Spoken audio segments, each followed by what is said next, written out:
আসসালামু আলাইকুম ওরহমতুল্লাহি ওবরকাতুহু। উম্মে সালমা রাদিয়াল্লাহু তাআলা আনহা তিনি বলছেন, আমি আল্লাহ রসুল সাল্লাল্লাহু আলাইহি ওয়াসাল্লামকে জিজ্ঞাসা করলাম, হে আল্লাহর রসুল, আমি আবু সালমা অর্থাৎ আমার স্বামীর সন্তানের ভরণ পোষণের জন্য ব্যয় করি, তারা তো আমারই সন্তান, তাহলে কি আমার নেকি হবে? আল্লাহ রসুল সাল্লাল্লাহু আলাইহি ওয়াসাল্লাম তিনি বললেন, হে উম্মে সালমা, অবশ্যই তোমার নেকি হবে।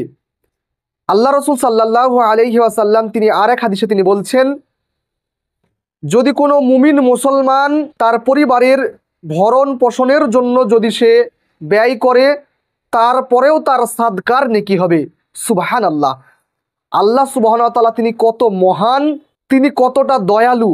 আল্লাহর রাসূল সাল্লাল্লাহু আলাইহি ওয়াসাল্লাম তিনি বলছেন, যদি কোনো ব্যক্তি তার পরিবারের জন্য ব্যয় করে, তার সন্তানের জন্য যদি সে নেকির উদ্দেশ্যে যদি ব্যয় করে, তারপরেও তার নেকি লেখা হবে, তারপরেও সে সাদকার নেকি পাবে। প্রিয় ভাই বোনেরা, আপনি আমি যদি আমাদের পরিবারের জন্য যদি টাকা খরচা করি, যদি আমাদের পরিবারের ভরণ পোষণের জন্য যদি ব্যয় করি, তাতেও আপনার আমার সাদকার নেকি হবে।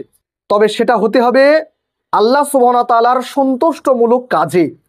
আপনি যদি আপনার সন্তানকে যদি আপনি একটা বড় মোবাইল কিনে দেন, আপনার সন্তান যদি নগ্ন ফিল্ম দেখে, তাহলে কি আপনার নেকি হবে? আপনার সন্তানকে খারাপ কাজের জন্য যদি আপনি টাকা দেন, তাহলে কি আপনার নেকি হবে? না, কখনোই না, বরং গোনা হবে।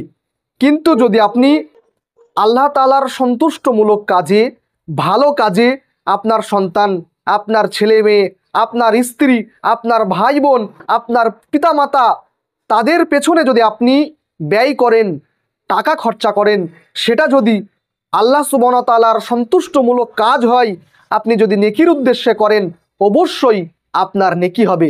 আপনাকে নিয়তটা করতে হবে যে আল্লাহ, তুমি আমাকে বাড়ির অভিভাবক বানিয়েছো, হে আল্লাহ, তুমি আমার মাধ্যমে তুমি ওদের রুজির ব্যবস্থা করেছো, আল্লাহ আমি তোমার সন্তুষ্টির জন্য আমি ওদের ভরণ পোষণের দায়িত্ব নিয়েছি, আমি তোমার সন্তুষ্টির জন্য ব্যয় করছি, আল্লাহ তুমি আমাকে নেকি দাও। আল্লাহ সুবহানাহু ওয়া তাআলা তিনি অবশ্যই নেকি দেবেন। পরিশেষে আমি আল্লাহর কাছে দোয়া করি, হে আল্লাহ, আমরা যাহারা বাড়ির অভিভাবক আছি, বাড়ির গার্জেন আছি, তোমার সন্তুষ্টমূলক কাজে আমরা আমাদের পরিবারের জন্য ব্যয় করতে পারি, সেই তৌফিক তুমি আমাদের দান করো। আমিন।